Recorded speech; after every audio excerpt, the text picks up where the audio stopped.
She called it a loyalty test. I called it the moment I walked away.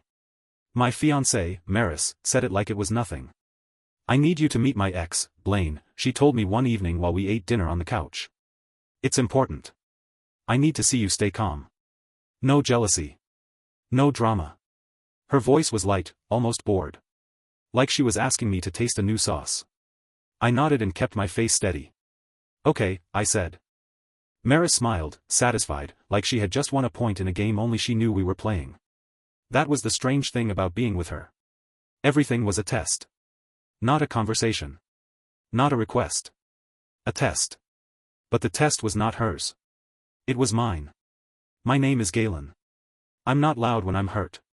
I don't shout. I don't break things. I go quiet. I take notes.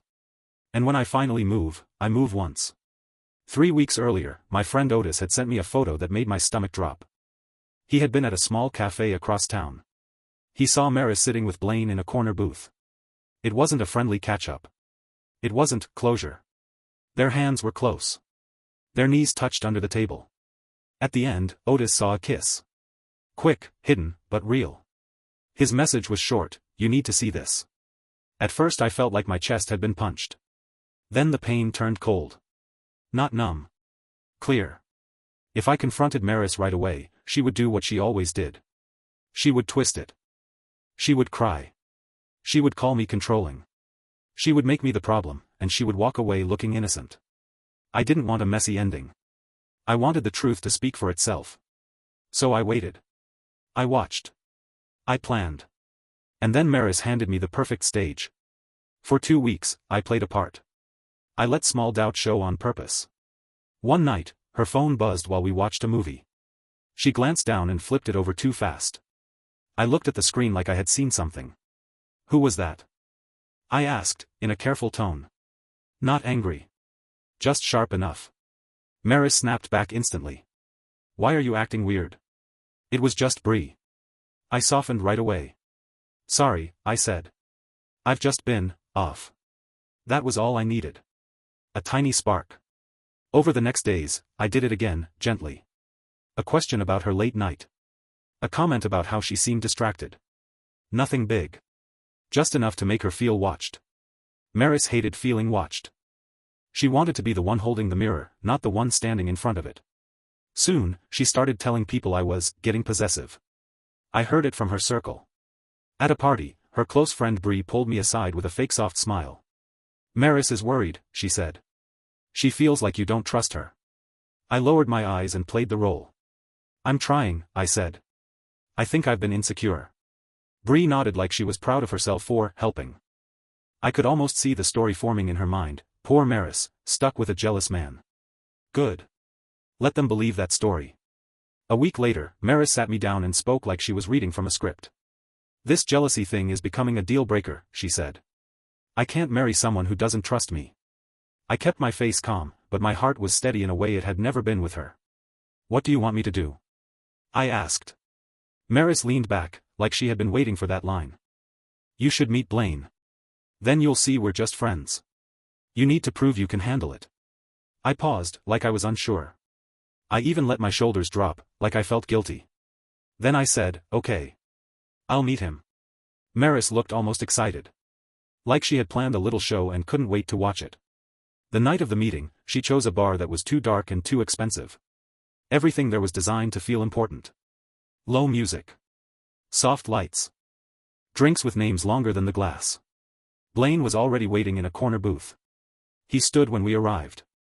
He had the polished look of a man who still lived inside his best year. Clean haircut. Sharp jacket. Smile like a hook. He hugged Maris first. Too long. Too close. Then he shook my hand with a grip meant to push. A grip that said, I am here to measure you. I matched his handshake with calm pressure. Not a contest. Not a flinch. We sat down. And for the next hour, Blaine performed. He told stories about Maris and him, full of inside jokes I could not share. He praised himself in every sentence. His job. His car. His last trip. His plans. Every detail was a trophy. Then he started aiming at me. He mocked my drink order. He laughed at my quiet answers. He leaned back and said, Maris used to like bold men. Guess she's in her calm phase now. Maris laughed. Not a polite laugh. A real one. Like he had made her feel alive. She touched his arm when she laughed. She leaned in close to hear him, even when the music was not that loud. She looked at me sometimes, like she wanted to see if I would crack. I smiled softly. I nodded. I stayed still. Inside, I felt the old hurt trying to rise. That familiar urge to defend myself. To fight for respect. I didn't. Because I wasn't there to win their approval. I was there to end the lie. Halfway through, I leaned forward a little. I made my voice gentle, almost shaky on purpose. Look, I said to Blaine, like I was trying to be brave. I know this is awkward. But I love Maris. I want peace. She says you two are just friends. I just need to hear it from you. Blaine's eyes lit up. This was what he wanted. A man asking him for permission. He smirked and glanced at Maris like they shared a private joke. Friends, he said, amused. Sure. You could call it that. Very close friends. Maris giggled, covering her mouth like a teenager. I nodded slowly, like the words hurt. I respect that you have history, I said. Blaine leaned in a little. His voice dropped, confident and smug. History doesn't stop, pal. We write new chapters all the time. My hands stayed relaxed on the table. My face stayed open and harmless. I asked one more question, quiet and direct. So, you're saying you're still with her? Blaine smiled wider, like he couldn't wait to say it. And Maris didn't stop him. She just watched me, waiting for my reaction, like this pain was the proof she needed. Blaine's voice lowered into a proud whisper. Every chance I get. I held my expression for another breath. I even let my eyes blink slowly, like I was stunned. Inside, I felt something settle. That was the moment I needed. Because now it wasn't a suspicion. It was a confession. And it was about to change everything. Blaine did not stop after that. He leaned closer, like he was sharing a secret only real men understood. She comes to you for the safe stuff, he said. The steady life. Then she comes to me when she wants to feel something. Maris laughed again. Not nervous. Not surprised. Like this was normal. I kept my hands still on the table. I let my face stay soft. I let them believe I was shrinking. Inside, I felt calm in a way that almost scared me. Because when someone shows you exactly who they are, the fight inside you ends. You don't have to guess anymore. You just decide. I let the moment stretch a little longer. I asked one more gentle question, like I was begging. So, last Tuesday, I said quietly. When she said she was out with her cousin. Blaine grinned. Not a cousin, he said. Not even close. Maris covered her smile with her hand like she was trying to look innocent. She didn't correct him. She didn't protect me. She just enjoyed the attention. I nodded slowly, like my heart was breaking. But the truth was simple, I already had what I came for. Before the bar, I had prepared like it was a work meeting, not a test. I wore a jacket with a small recorder in the inner pocket. Nothing flashy. Nothing obvious. Just enough to capture clear sound. And I had a pen in my bag with a tiny camera. It looked normal. It clipped to my shirt like any cheap office pen. I didn't feel proud about it. I felt tired. Tired people stop begging. Tired people start building exits. At the table, I kept the conversation going for a few more minutes. I let Blaine talk. I let Maris laugh. I watched how easily they used me as a stage. Then Maris checked her watch and sat back with a satisfied smile. Well, she said, like a teacher grading a student, I think that went great. She turned to me. Her eyes were bright. Good job, she said. You passed. I nodded once. Good to know. I reached into my wallet and placed cash on the table. Enough to cover the drinks and the tip. I stood up without any anger in my body. You two have a good night, I said. And I walked out. No slam of a door. No shouting. No begging. Just a clean exit. Behind me, I heard Blaine say my name like he was confused. Maris didn't follow. She didn't call out. In her mind, I was supposed to go home and feel small. I was supposed to come back later with apologies. Outside, the air was cold and clear. I walked to my car and sat for a moment without starting the engine. My phone buzzed. A text from Maris, where did you go? That was weird. Then another, "Are you okay? Don't be dramatic." I didn't answer. I drove home in silence. When I got inside my condo, I didn't pace. I didn't sit on the floor. I didn't replay the night like a painful song. I moved like someone following a checklist. First, I called my credit card company. A few months earlier, Maris had asked for a backup card for emergencies. I gave it to her because I wanted to be kind. I wanted to be steady. I wanted to be the safe place she claimed to want. But in the days before the bar, I checked the account. The card had been busy. A designer bag. A spa day. A fancy dinner. Things that were not emergencies. Things that were choices. Now, on the phone, I said one clear line: "This card was used without my permission." The agent's voice changed instantly. Calm. Professional. Serious. They froze the card. They opened a dispute. They asked if I wanted a new number. I said yes. When I ended the call, my hands were still steady. Then I started packing. Maris had moved into my place months ago. She didn't pay rent. She didn't help with bills. But her things filled every corner like she owned the air.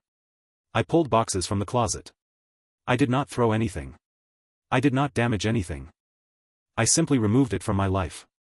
Clothes into boxes. Shoes into bags. Makeup into a plastic bin. Chargers, hair tools, little bottles, little, mine, items, gone. Each box felt like a breath returning to my lungs. As I worked, my phone kept lighting up. Calls. Missed calls. Text after text. "Maris, answer me. Maris, this is not how tonight was supposed to go. Maris, you're embarrassing me." Embarrassing her. Not hurting her. Not breaking trust. Just embarrassing her. That told me everything. Around 2 a.m., I sat at my kitchen table with my laptop. I looked up Blaine's full name and found his public profile easily. He loved being visible. He loved looking important. And then I found the detail that made my stomach go still. His profile said he was engaged. To a woman named Corinne. I clicked again, digging a little deeper, careful and quiet. Corinne's guardian, her main family protector, was Eldon Sterling, the founder of the company where Blaine worked as an executive. So Blaine was not just betraying Maris. He was betraying Corinne. And he was risking the trust of a powerful person who did not like games. I opened the files from the recorder and the pen camera. The video was clear. The audio was clear. Blaine's voice. His words. Maris laughing beside him. No editing tricks. No missing context. Just the truth. I clipped it into a short, tight video. 3 minutes long. Enough to show the story without dragging it out. Then I uploaded it to a private link with a password. 2 messages. 2 targets. 1 for Corinne. 1 for Eldon Sterling. And I wrote them with careful, simple sentences. No insults. No anger. Just facts. Because when you want justice, you don't need poetry. You need proof. I sent the messages at 2:17 a.m. Not because I wanted drama. Because late-night truth doesn't get softened by distractions. The first message went to Corinne. I introduced myself simply. I explained who I was, what relationship I had been in, and why I was reaching out. I didn't accuse. I didn't insult. I wrote the way I would want someone to write to me if our roles were reversed. I'm sorry to bring you something painful. You deserve to know who you're planning your future with. I included the link and the password. The second message went to Eldon Sterling. That one was shorter. More formal.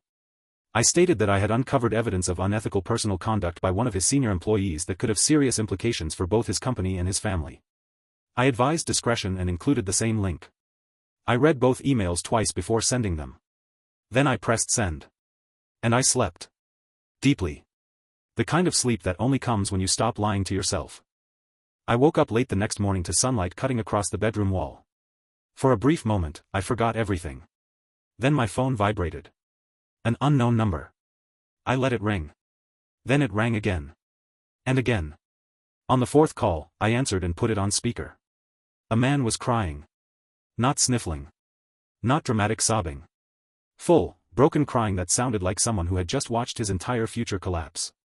"What did you do?" the voice said. I recognized it instantly. Blaine. I leaned back against the counter. "I'm not sure what you mean," I said calmly. She saw it, he said. Corinne saw the video. Her family saw it. I'm finished. My job, everything, it's over. I waited a second before speaking. Last night, I said, you seemed very proud of yourself. There was silence. Then anger, sharp and desperate. You ruined my life, he said. No, I replied. You recorded your own confession. I just made sure the right people heard it. He started begging. Switching tones. Threatening. Pleading. Promising anything. I listened until he ran out of words. Then I said one last thing. You wanted an audience. I gave you one. I ended the call and blocked the number. Less than an hour later, my phone lit up with alerts.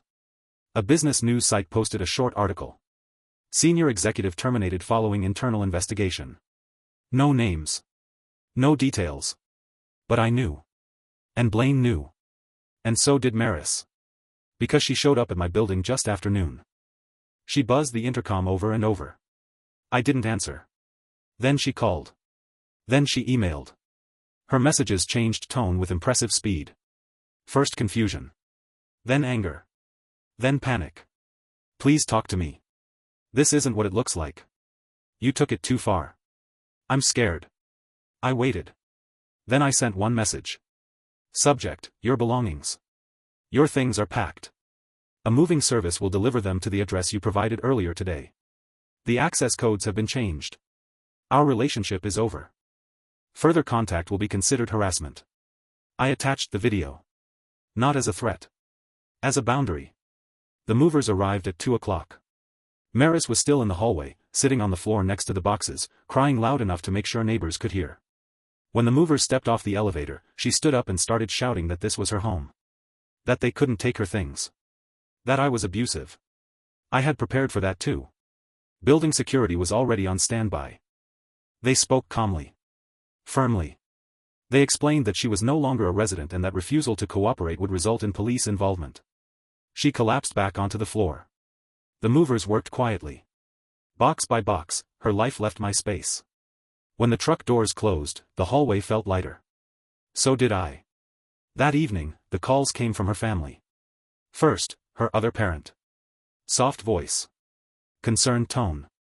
Talking about misunderstandings and overreactions. I said nothing. I just emailed the video. Then came the louder call. Anger. Accusations. Claims that I had a responsibility to protect Maris.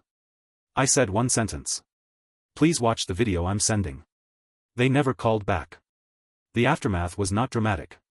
It was quiet. Blaine disappeared from social media. Corinne posted a single photo a few days later. Her alone on a plane. Caption, choosing peace. I respected that. Maris sent one final email from a new address. Long emotional. Blaming everyone except herself. I didn't reply. I blocked that too. I spent the weekend cleaning my condo. Not aggressively. Not emotionally. Just removing traces. The jacket she used to wear. The mug she liked. The framed photo that no longer meant anything. The last thing I threw away was a sweater she had left on the back of a chair. I held it for a second. Then I dropped it in the trash. No ceremony. No regret. The strangest part wasn't the loss. It was the quiet. No tests. No traps. No feeling like I was being graded in my own life.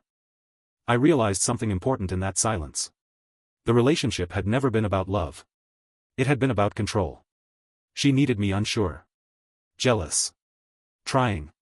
She misjudged me. She thought she was testing a weak partner. She didn't realize she was standing in front of someone who had already made a plan. The days after everything ended did not explode the way people imagine breakups do. There were no dramatic confrontations. No surprise apologies. No sudden confessions of love that changed anything. There was only space.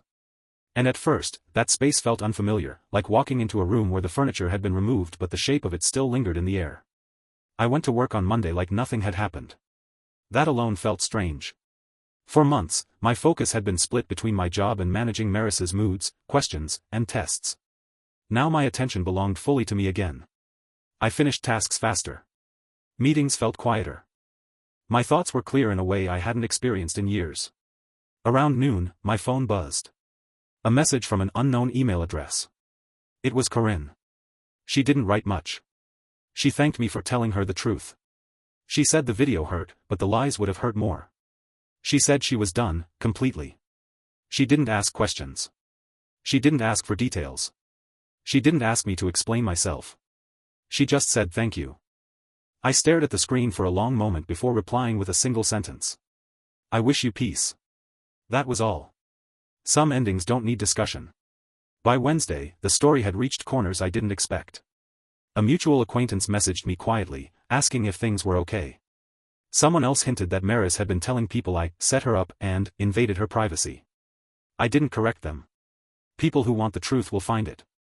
People who want a story will choose one that protects them. I wasn't interested in managing anyone else's version of events anymore. What surprised me most was my own reaction. I wasn't angry. I wasn't proud. I was steady. That steadiness felt earned. On Friday evening, I ran into someone unexpected. Mark, the friend who had warned me weeks earlier, asked if I wanted to grab coffee. We sat outside a small place near the river, the air cool and calm. You okay? He asked. Yes, I said, without hesitation. He nodded, then said something that stayed with me. You didn't just leave, he said. You stepped out before they could rewrite reality. That was it. That was exactly what it had been. Maris didn't want honesty. She wanted control disguised as transparency. A test disguised as growth. Cruelty disguised as confidence. And Blaine wasn't a rival. He was a tool. That weekend, I went through my phone one last time. Old messages. Photos. Reminders of conversations where I had explained myself for things that never needed explanation. I deleted them all. Not out of anger. Out of closure. I noticed something else too. In every argument, I had been the one trying to stay calm. Trying to be reasonable. Trying to prove I was safe. Healthy relationships don't require auditions. They don't test your patience like a muscle to be stretched until it snaps. They don't place you in humiliating situations and call it growth. That realization felt heavier than the breakup itself.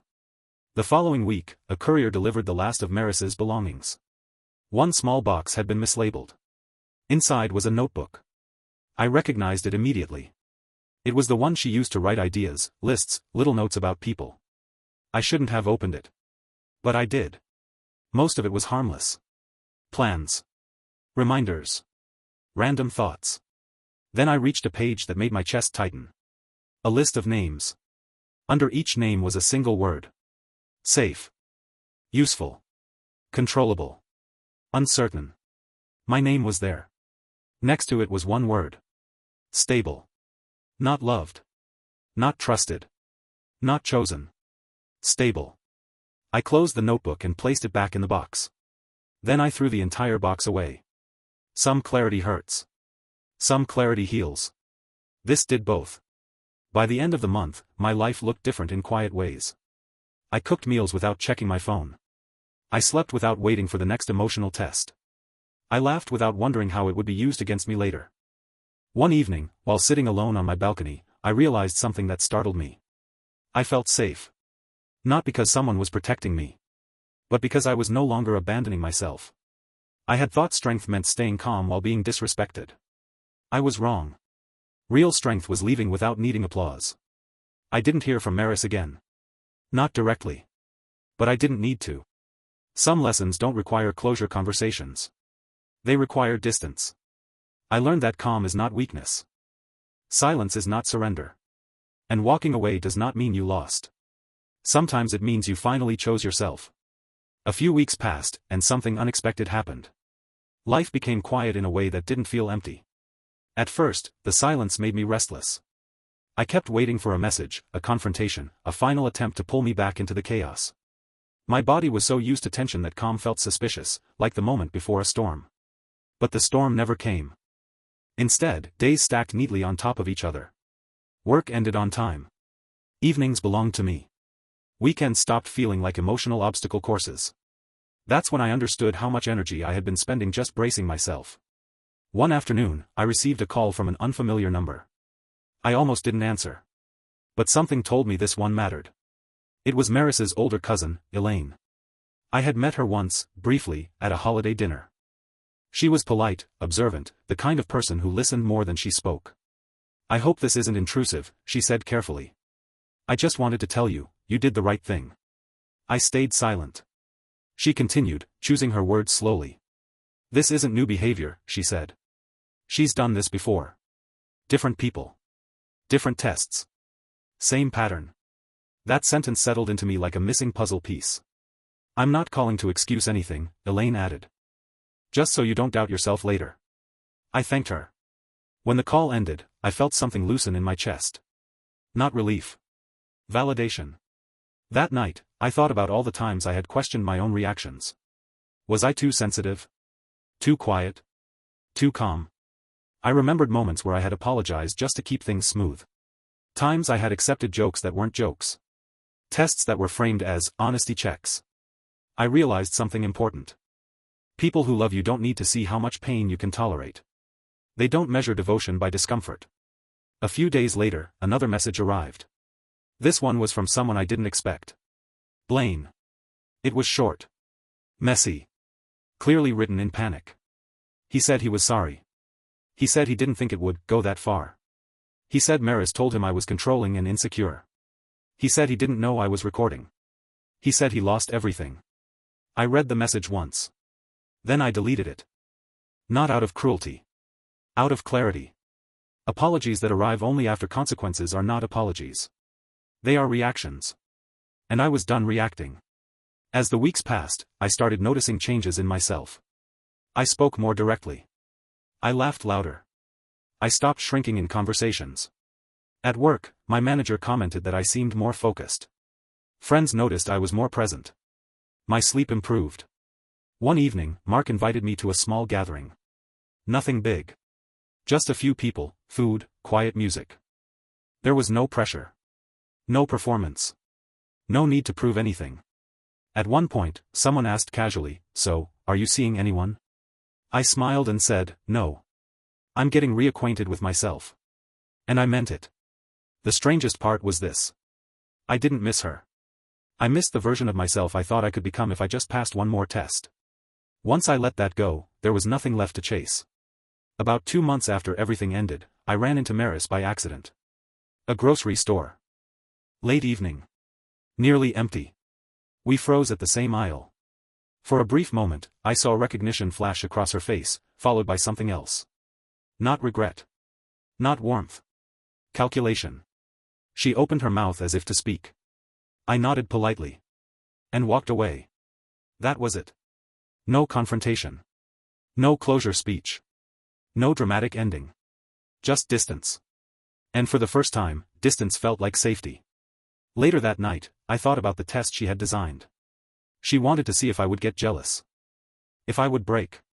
If I would compete. She wanted reassurance through humiliation. What she never considered was this. Some people don't fail tests.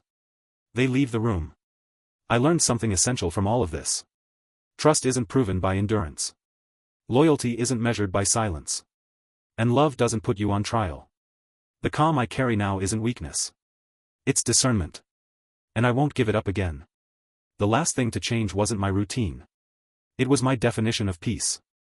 For a long time, I believed peace meant things staying quiet on the surface, even if something inside me was constantly knotted. I mistook emotional restraint for maturity, silence for strength, tolerance for loyalty. Walking away from Maris forced me to confront how wrong that understanding had been. Peace, I learned, isn't the absence of conflict. It's the absence of manipulation. A month after the grocery store encounter, I finally sat down and watched the video one last time. Not because I missed anything. Not because I needed proof. But because I wanted to see it with different eyes. This time, I didn't focus on what they did to me. I watched what I did for myself. I saw patience without self-erasure. Control without cruelty. Preparation without malice. I didn't trap anyone. I let them speak. And that distinction mattered more than I expected. I deleted the file after that. Not out of fear.